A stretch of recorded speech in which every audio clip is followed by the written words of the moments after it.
రాష్ట్రం మదురై జిల్లాలో కిడాకెట్టు సమబంతి అనే నాన్ వెజ్ ఫెస్టివల్ వైభవంగా జరిగింది. ఈ నాన్ వెజ్ ఫెస్టివల్లో కేవలం మగవాళ్లు మాత్రమే పాల్గొనడం మరో విశేషం.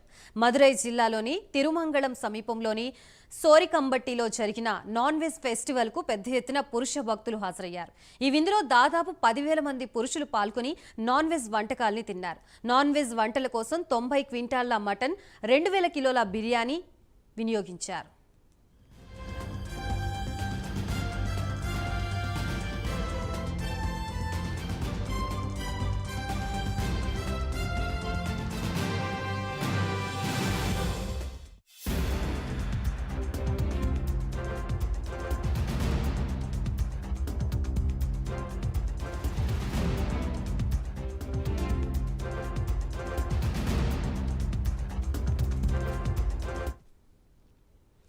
సోరికంబట్టి గ్రామంలో జరిగిన ముత్తయ్య ఆలయ ఉత్సవాల్లో పాల్గొనేందుకు చుట్టుపక్కల ఉన్న దాదాపు 8 గ్రామాల నుంచి పెద్ద ఎత్తున పురుష భక్తులు తరలివచ్చారు. ఈ వేడుకల్లో బలి ఇవ్వడానికి ఆలయంలోనే మేకల్ని పెంచుతారు. చుట్టుపక్కల ఉన్న పొలాల్లో ఆహారాన్ని వెతుక్కుంటూ మేకలు, గొర్రెలు వెళ్లినప్పుడు రైతులు తరిమివేయకుండా వాటిని దేవతలుగా పూజిస్తారు.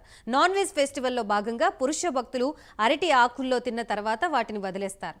అయితే ఆకులు ఎండిన వారం రోజుల తర్వాత మహిళలు స్వామివారి దర్శనం కోసం కురుపర్తె ముత్తయ్య ఆలయానికి వెళ్తారు. ముఖ్యంగా సంతానం, ఉపాధి, ఆరోగ్య సమస్యల పరిష్కారం కోసం భక్తులు మేకల్ని స్వామివారికి బలిస్తారు.